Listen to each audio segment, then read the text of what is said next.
Hey everyone. My name is Katie and I'm the Director of Learning Solutions at the Instructional Design Company. And I'm so glad to join the book club discussion today on Design for How People Learn by Julie Dirksen.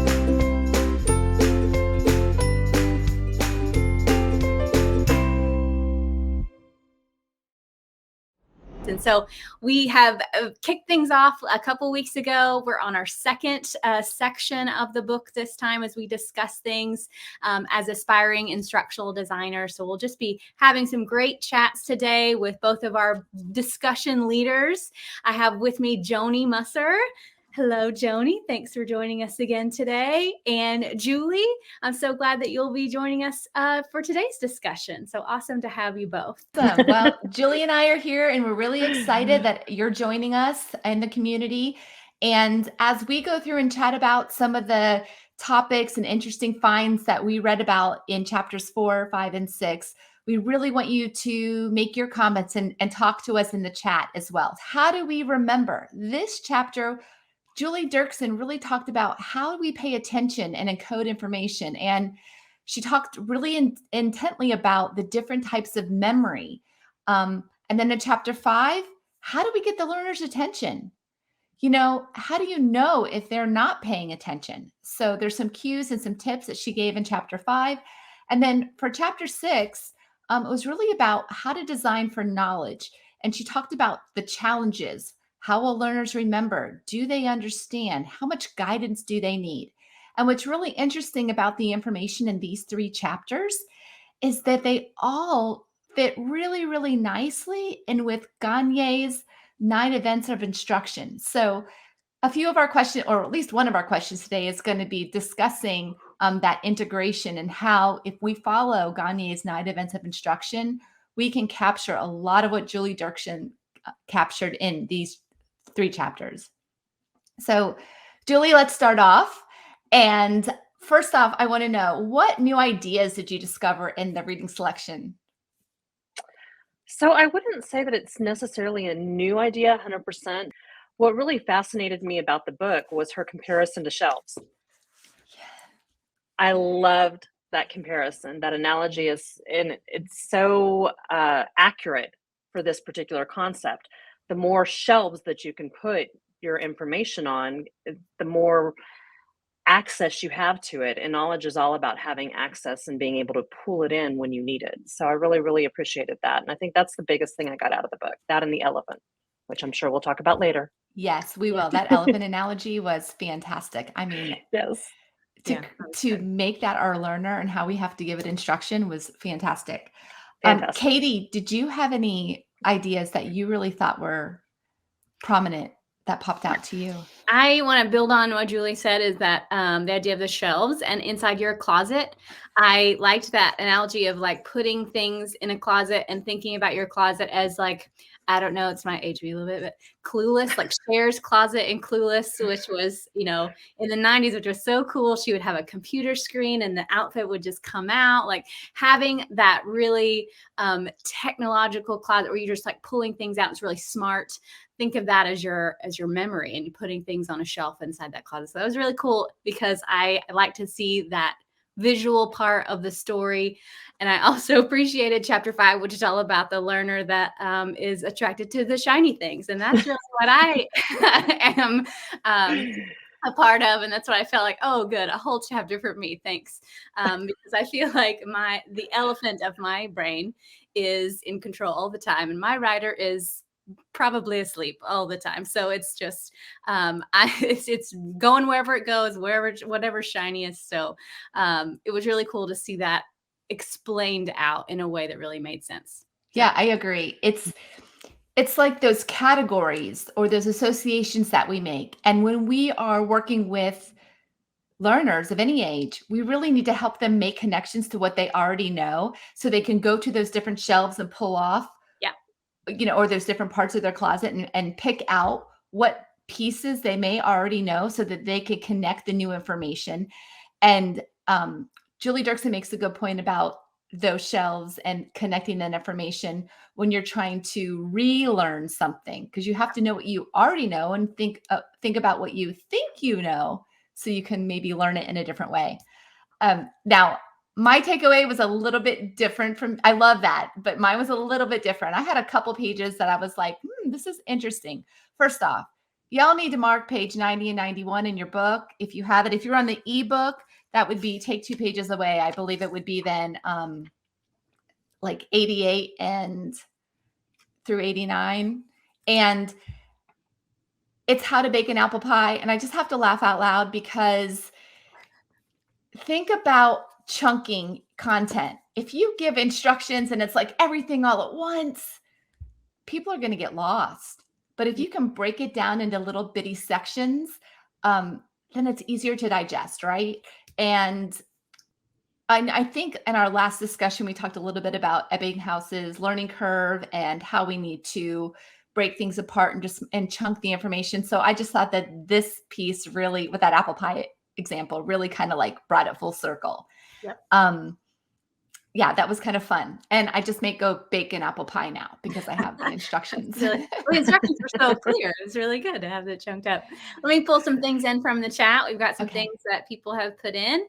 That's one of my favorite analogies. Yes, that was a great analogy about the elephant and the rider in chapter 5. That was so nice, especially for someone that's shiny learner that I am.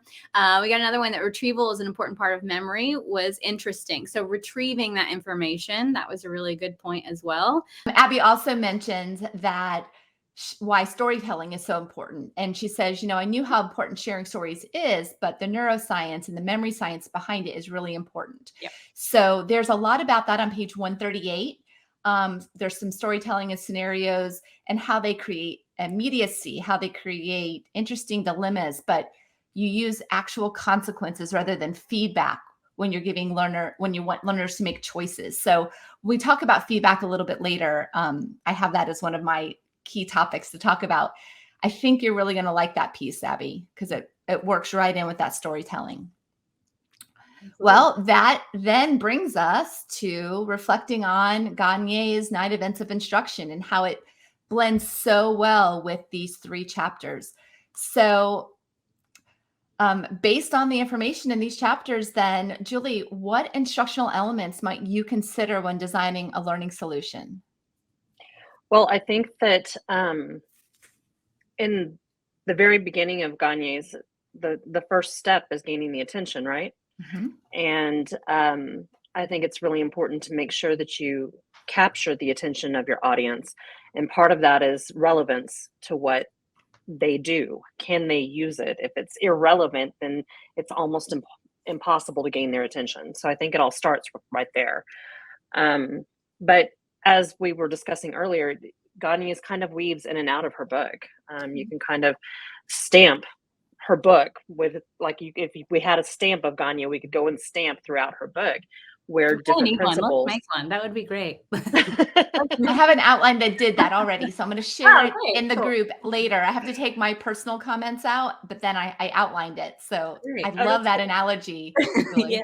Stamp. Yeah. So I think the other really relevant part for me is stimulating the recall of prior knowledge, because that's what allows you to make connections and weave a thread throughout your knowledge and your new learning. It's all based on what you already know. So those are kind of the 2 biggest things to me that stand out. But I'm, like I said, we could literally stamp it throughout her book, and I'm sure you guys have other sections that were very pertinent to you as well.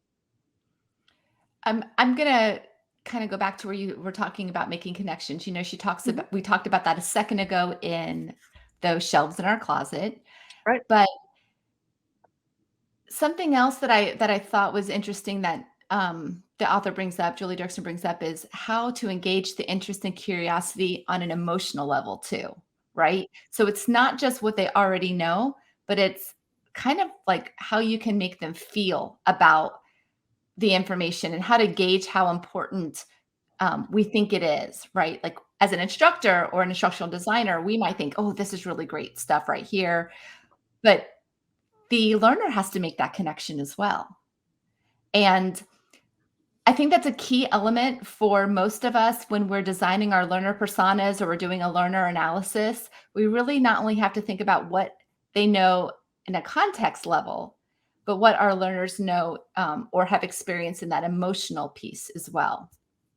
I totally agree with that. And one of the comparisons or examples of that I can give you is the fear that most people have if you give them a math problem. They have all of those strained relationships and memories of math from when they were young children that immediately goes, oh my God, I got to do math. So that's that visceral emotional experience that they had with learning that. And you can have those experiences with your prior learning and bring them into your current circumstance. And they can be positive or negative. Hopefully, what we do moving forward is negative from whatever your past experience was. But yeah, absolutely, that emotional context is important. Yep. Also, the emotional efficacy that one feels with relevance to that topic. Like if you feel like you know nothing and you have nothing to contribute, it's hard to gain that learner's attention to gain their buy-in in what you're trying to sell. Yeah, Definitely. I agree with that. We have to consider all those different elements. Yeah. Katie, you want to add? Well, I was just going to say too, with Gagne's 9 events, I found I was really interesting to see in Julie's book is to say that you can gain the attention is one thing, which is the first thing, but maintaining their attention is a whole other piece. And I like that is really said and nailed down, because I think we think of as gaining attention, like you're just like at the beginning and then you hit them with all the boring stuff and then they're lost. But it's really throughout. That is something that's maintained throughout the learning process, is keeping it in a space that keeps their attention and maintains it throughout. So it's not just like right at the beginning, but keeping it throughout. So I like that statement was really made for this. Yeah. I was looking at, just because we keep talking about recalling prior knowledge, and Gagne's element number 3, stimulate recall of prior knowledge. Not only do learners need to be able to retrieve it, but they need to be able to manipulate it, combine it, innovate it with other information. So it's not just how does it make me feel and what do I already know about it, but can I take that information? Can I practice retrieving it and then manipulate it in some way that I can apply it to another element in my life or another element in my work, another problem that I need to solve. So something else that's interesting on page 94, if you guys want to take a look at page 94, that would be page 92, I believe, in the ebook. The more shelves that you can put an item on, the more likely you are to be able to retrieve it. So in other words, what Julie was saying in that part of the book was we want to create opportunities for the learner to make connections and those associations, but so they can categorize those elements as well. And I already talked about it being part of the learner analysis, but I just wanted to emphasize that. And I'm trying to go through the different stages that I outlined here for y'all because I wanted to make sure we covered that. But I think we did pretty good with Gagne's first 3 stages, gaining attention. The only thing we didn't really cover yet, and this is on page 158, if you want to turn to that page, is how we inform learners of the objectives. I've seen some debate about this in some of the learning forums on LinkedIn, where some people say, no, you don't want to come right out and tell the learners what the objectives are. That's boring. Or some say you want to restate the learning objectives in a different way. Something I found really interesting and I really liked is in the Accelerator program. And if you're an Accelerator and listen to this, you'll be able to make that connection. The way our participant guide is set up, we're able to choose the learning objectives that we think pertain to us. So we can read them and say, you know what, I think I already know a little bit about that topic or what that objective is going to cover. I know a little bit more of this, but then we're encouraged to circle 2 or 3 that we don't know that we need to learn. So I think I enjoy the learning objectives presented that way, because then I can self-assess what I already know. I can decide on my own what I need to learn more about, and then I can choose how to consume that content, right? And that's andragogy, all wrapped into one little element here with everything Julie is presenting. And it feels like choice at that point. It feels like that I, don't have to sludge through content I already know, or, it's just, and then I've lost it. Or lost attention. It becomes like a choice. But even though you're still going to give them the same information, you're still going to make sure that like things are at the same standard. But it does feel for a learner and for that adult learner, it's going to feel more like a choice, and it's going to feel like more like something that they have really stepped into with their own volition to do, which is they're still going to participate with the other objectives that they think they know. But isn't it nice to read through those and learn and go through that content and be like, yep, I do got that. Yep, I have that. I understand that. And then when there's the area that you're not so sure about, or you need to know, personally that as an adult learner that you want to learn more, you can really spend more time focusing there, right? I agree. Julie, did you have the same experience or something similar? Yes, but I'd like to add to that I think it's really interesting how that diverges from structured education, whether it be K-12 or university level. We're used to saying, this is what we're learning today. Mm-hmm. And by the end of the day, by the time you leave this classroom, you should be able to do A, B, and C. So, just the thought that we take that forward and we do the same thing with adults. That's what a lot of compliance training is in corporate world. Today you're going to learn how not to be infected by bloodborne pathogens. And we love compliance. Everyone loves it. Everybody loves it, right?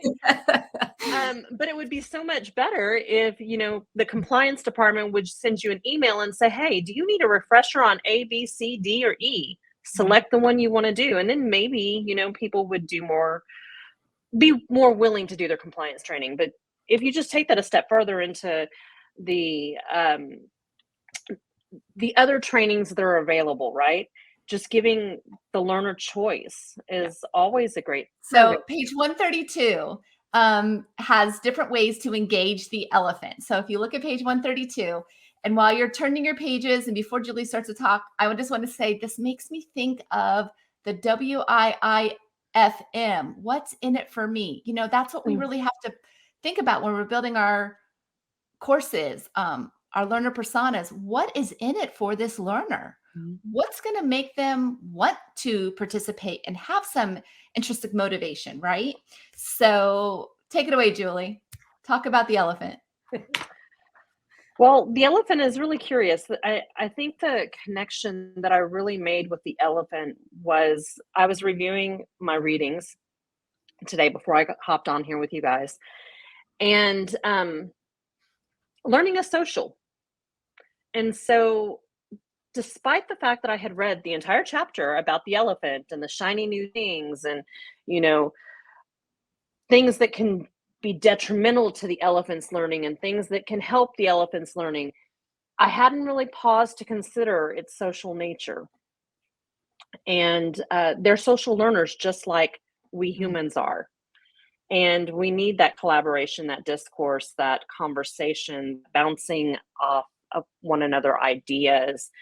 And where my gap may lie, you may have it filled. So in that collaborative context, you can also assist me in filling my gaps. Mm-hmm. So that's really my big takeaway from the elephant is, instead of having one-on-one training, like it's you and your laptop or whatever, make training more engaging and more social to where we're collaborating in a jointly constructed understanding of what we're supposed to be learning.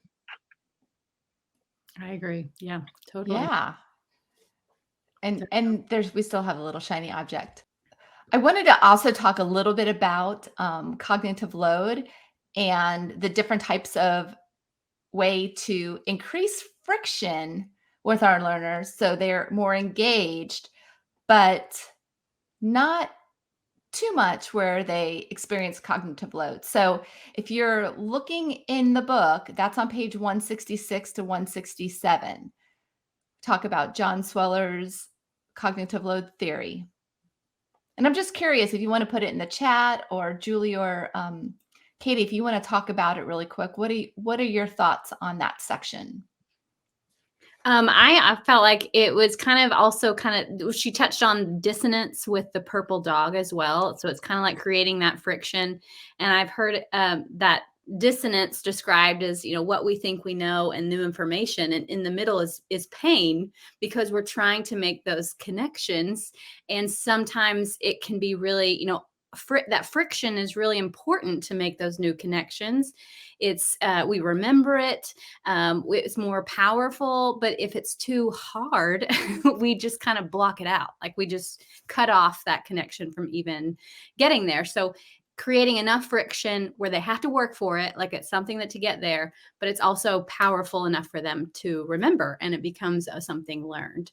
I really liked that whole idea of creating just enough that it really pulls them in, but not too much, and have that balance where it kind of throws them out, or they throw out the learning as it's just not for me. Right. And you don't want them to get too frustrated at that point either, right? So just enough to make them say, okay, I got to figure this out. Yeah.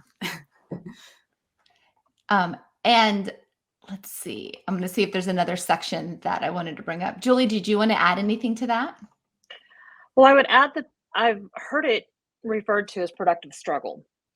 So I love that it's term. when you, it kind of goes along with Vygotsky's zone of proximal development. It's if it's something that's just barely out of your reach, but you have enough recent knowledge, you have enough connection to it that given time and given your ability to persevere, you can resolve the issue. And I think that kind of goes along with what Julie was saying, was that it can't be too hard, because too hard, we wash our hands of it. Yeah. Like statistics, I can't do statistics at all. I don't want to be an actuary. Don't want to give you your odds of anything. I don't gamble. Don't like statistics. But if you gave me something that was, I don't know, some other area of learning, that didn't just really, really stress me. I think stress is also kind of one of those things that you have to consider with cognitive load. Then, I'm more likely to stay engaged and persevere to the end and try to find a solution to that problem. And I think that's what we encounter with our learners as well. If it's too easy, they're not engaged at all, because there's nothing to get out of it, right? And then if it's too hard, again, they're not engaged because they don't have a connection to it. They can't pull from it. So we have that little sweet spot right there in the middle that's not easy, but it's also not too far out of their reach. And that's where we have to aim for. I think that brings us kind of around to that other model that Julie put in the book. I think it's Michael Allen's. It's the CCAF model: context, challenge, activity, feedback. So we need to provide the right context. We have to provide that right challenge with that increased friction, or I'm going to use your productive struggle terminology. I like that. And then have the activity that mirrors that, something that that our learners can then apply right away, right? And then give them that constructive feedback. So before we go, I would like to talk a little bit about feedback. Did you want to add something, Katie? Sorry. And with success, I think is important. Like it gives them that successful, I've done it kind of thing. It builds confidence. And then that proximal, wall they can really kind of get past to reach something else. They feel really confident with small successes in order to get there. So feedback becomes very important, even in Gagne's 9 events, but successful where they feel like they have achieved success in some way when it pertains to that learning. I think that was a really important point for me too. So I was really excited that Julie Dirksen brought up some different elements of feedback. And I don't know if you guys can see this. I'm going to try to get up to my camera. But this is the book Map It. And I have my blur on. Sorry, guys. By Gagne Moore. It's one of our recommended books on the book list that we have in both the Hangout Facebook group and in the Accelerator. If you look, I don't know if it's in... Desmil, if you could put it in the chat, like where they can find that list of our recommended books. But I'm talking about it because Julie references Gagne Moore's website and specifically talking about a type of feedback that is show feedback versus tell feedback. And this goes back to our learning scenarios or our simulations or different types of storytelling that we use in our lessons, or I should say lessons, in our courses or our units, that we want our learner to be able to not just have the feedback that says, great job, and you did good, but you want to have contextual feedback. And let's see, it also adds that friction. So, but it's not friction that is a struggle friction when you give them constructive feedback in the sense of, let's pretend that our learner has to make the right choice, but they made the wrong choice, like a choose your own path type of scenario. And instead of saying, nope, you're wrong, instead of that, they turn around and say, well, this is the consequence of that action. Now go try again and see if you can get a different consequence, positive or negative, right? So we're showing them, we're not telling them. And that's what in the book, Map It, it's quoted as feedback that shows versus feedback that tells. And it just makes that friction that we're adding more germane cognitive load. So it's not, our learner's not going to get frustrated with that feedback, right? They're going to be like, I got to go back and redo it and figure it out. It's almost like a problem they have to solve. And I thought that was really impressive that Julie Dirksen added that. And if you're looking for that, it's in two places in our book. Page 98 talks about branching scenarios and how they're similar to role playing, and they're great for practicing communication skills, but also page 138, if you're writing that down, let's see, talks about more storytelling. And then 167, I'm looking at my note really quick, talks about the referencing the feedback. So that all winds up into Gagne's 9 events of instruction, number 7. If I do that backward, number 7. Your stamp. You get see stamp. So and feedback is one of the more important parts for the learner. Mm-hmm. It's definitely not enough to say right or wrong.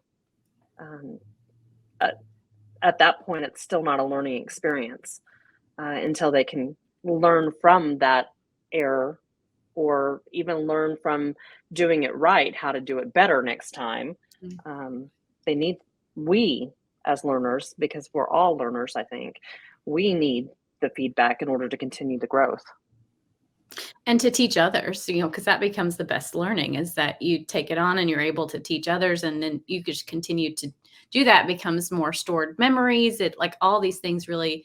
It's another bookshelf. Yeah, exactly. It's on it gets its own shelf. Yeah, and they have to be able to apply what they've learned in multiple circumstances. Mm-hmm. So it's not just this one scenario, but what did I learn from that I can apply in a different scenario or a different situation? There's a famous college professor by the name of Richard Feynman. He's deceased now, but he was a physics and calculus professor. And there's a technique named after him called the Feynman technique. And what the Feynman technique consists of is taking a complicated concept and literally chunking it and breaking it down until your grandmother or your 2-year-old can understand it. And he posits that until you can do that, you don't have 100% mastery. So that kind of harkens back to what you were just saying, Katie, a moment ago about being able to teach others. Like, we can't teach others what we know until we know it beyond knowing it. Like, it's part of us. It's integral to our being. So I thought that was pretty cool too. That is nice. Cool. Great point. Yeah. Well, I think that about sums up everything on Gagne. We have one more little question to go over really quick, and then we'll be done for today and looking forward to the next time. So last question here. Julie, tell me, how have you applied, or will you apply any of these ideas that we've discussed today?